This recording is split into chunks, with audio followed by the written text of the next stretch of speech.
शुक्लां भरदरं विष्णुं शशिवर्णं चतुर्भुजं प्रसन्नवदनं ध्यायेत् सर्वविघ्नोपशान्तयेत्। आदित्याय सोमाय मंगलाय बुधाय च गुरुशुक्रशनिभ्यश्च राहवे केतवे नमः। गुरुर्ब्रह्मा गुरुर्विष्णु गुरुर्देवो महेश्वरः गुरुसाक्षात् परं ब्रह्म तस्मै श्री गुरवे नमः। अंदरिकी नमस्कारं। సచ్చిదో ఆస్ట్రో ఛానల్కి స్వాగతం. ఇది నా 109వ వీడియో. ఈ వీడియోలో మార్చి 30, 2025 నుంచి ప్రారంభమయ్యేటువంటి శ్రీ విశ్వావసునామ సంవత్సరంలో వృశ్చిక రాశి వారికి ఫలితాల గురించి తెలుసుకుందాం. ముందుగా విశాఖ నక్షత్రం 4వ పాదం, అనురాధ నక్షత్రం 1, 2, 3, 4 పాదాలు, జ్యేష్ఠ నక్షత్రం 1, 2, 3, 4 పాదాలు. ఈ నక్షత్ర పాదాల్లో జన్మించిన వాళ్ళు వృశ్చిక రాశికి చెందిన వారే ఉంటారు. ఈ సంవత్సరం వృశ్చిక రాశి వాళ్ళకి ఆదాయం 2, వ్యయం 14, రాజపూజ్యం 5, అవమానం 2 ఈ ప్రకారంగా చెప్పబడింది. కొంచెం ఆదాయ వ్యయాల్లో వ్యయమే ఎక్కువగా కనబడతా ఉంది. రాజపూజ్యం అవమానం, రాజపూజ్యం బాగా ఉంది. ఈ ప్రకారంగా చూసుకోవాలి. అయితే ముందుగా అసలు మార్చి 30, 2025 గ్రహస్థితి ఎలా ఉన్నది అనేటువంటి విషయాన్ని మనం పరిశీలన చేసినట్లయితే, వృషభ రాశిలో గురువు యొక్క సంచారం, మిథున రాశిలో కుజుడు యొక్క సంచారం, కన్యా రాశిలో కేతు యొక్క సంచారం, మీనరాశిలో రవి, చంద్ర, బుధ, శుక్ర, శని, రాహు 6 గ్రహాల యొక్క సంచారం ఆ రోజు కొనసాగుతుంది. దాని తర్వాత మనం ఈ సంవత్సర ఫలితాలు మనం తెలుసుకునేదానికి గురు, శని, రాహు, కేతుల యొక్క సంచారాన్ని బట్టి సంవత్సర ఫలితాలు తెలుసుకుంటుంటాం.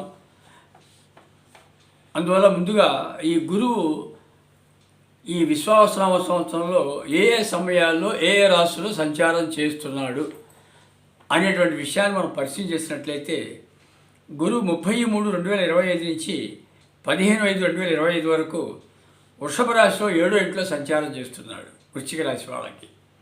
దాని తర్వాత 15, 5, 2025 నుంచి 19, 10, 2025 వరకు మిథున రాశిలో సంచారం చేస్తున్నాడు, అది 8వ ఇంట్లో. 19, 10, 2025 నుంచి 5, 12, 2025 వరకు కర్కాటక రాశిలో 9వ ఇంట్లో సంచారం చేస్తున్నాడు.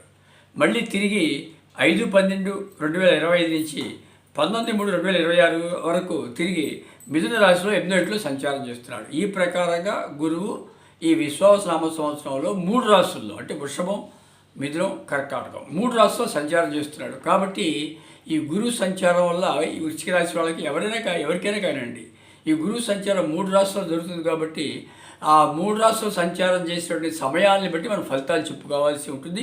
అవి డిఫరెంట్గా ఉంటాయి. అవి ఏంటో చూస్తాం కాసేపట్లో. శని భగవానుడు ఈ సంవత్సరం 33, 2025 నుంచి 19, 3, 2026 వరకు మీన రాశిలో 5వ ఇంట్లో ఈ సంవత్సరం మొత్తం కూడా సంచారం చేస్తున్నాడు. రాహుకేతులు కనుక వాళ్ళ యొక్క సంచారాన్ని పరిశీలన చేసినట్లయితే 33, 2025 నుంచి 18, 5, 2025 వరకు రాహు మీనరాశిలో 5వ ఇంట్లో సంచారం, తర్వాత కేతువు కన్యా రాశిలో 11వ ఇంట్లో సంచారం, తర్వాత 18, 5, 2025 నుంచి 19, 3, 2026 వరకు రాహు కుంభరాశిలో 4వ ఇంట్లో సంచారం, కేతు సింహరాశిలో 10వ ఇంట్లో సంచారం. ఈ ప్రకారంగా గురు, శని, రాహుకేతుల యొక్క సంచారం ఉన్నది.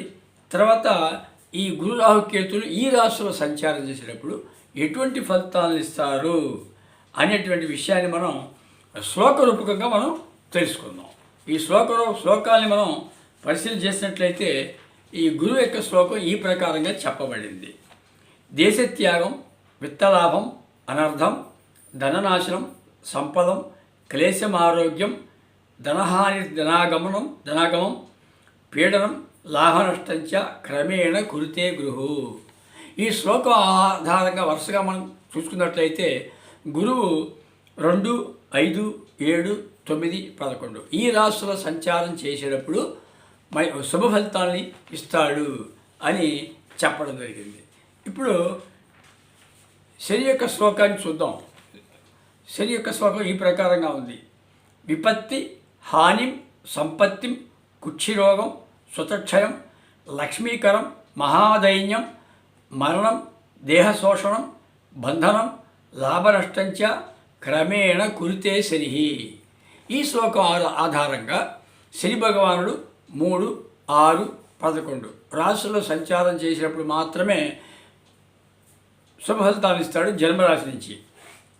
ఇక రాహుకేతుల యొక్క సంచారాన్ని పరిశీలన చేసినట్లయితే శ్లోకరూపకంగా రాహు జన్మగతో భయంచ కలహం సౌభాగ్య మానక్షయే విత్తభ్రంశ మహాత్సుకే రిపుభయం చాష్టౌచ చోరాద్భయ శత్రుర్వృద్ధి ధనక్షయం శుభఫలం భృత్యస్య నాశం వ్యయే కుర్యాత్ తత్ఫల మేవ కేతు నిరసం చేత్యాదు గార్గ్యాదయ.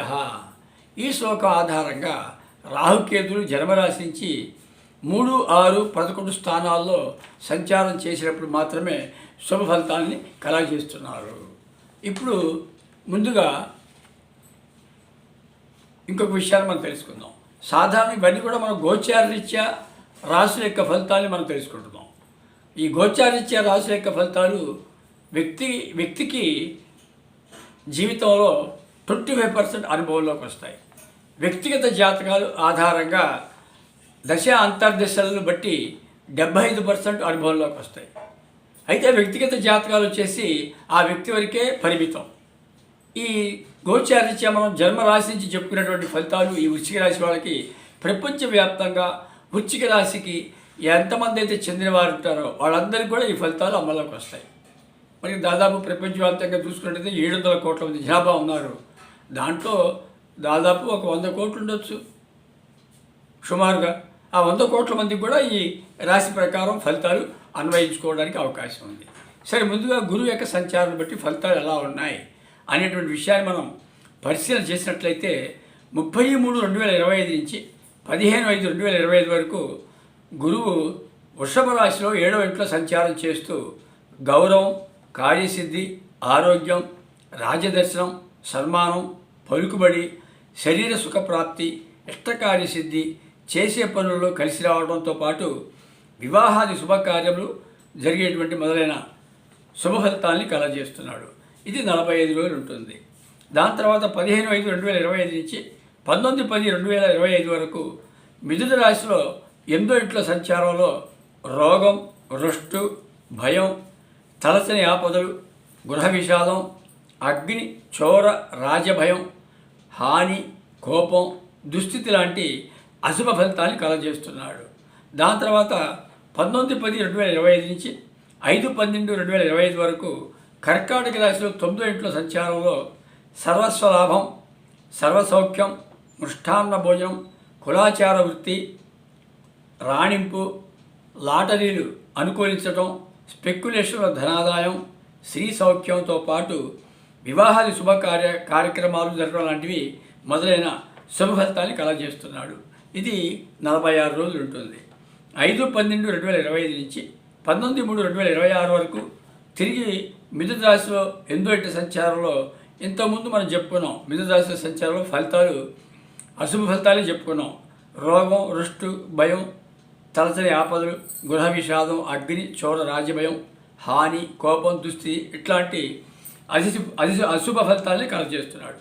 కాబట్టి ఇప్పుడు ఈ గురువు అశుభ ఫలితాలు కలగజేస్తున్నాడు అని చెప్పుకున్నటువంటి సమయాల్లో కొన్ని పరిహారాలు కనుక తీసుకున్నట్లయితే మెరుగైన ఫలితాలు పొందడానికి అవకాశం ఉంటుంది. అవేంటి? గురుగ్రహానికి పూజ చేయించుకోవటం, కిలోంబో ఎల్లో శనగలు దానం ఇవ్వటం, గురుగ్రహ స్తోత్రాన్ని ప్రతినిత్యం చదువుకోవటం, దత్తాత్రేయ స్వామి, సాయిబాబా దేవాలయాల్లో గురువారం రోజు దర్శించి అక్కడ 16 ఎల్లో కలర్ లడ్లు దానం చేయటం, భక్తులకి పంచిపెట్టడం ఆ ప్రకారంగా చేసుకోవాలి.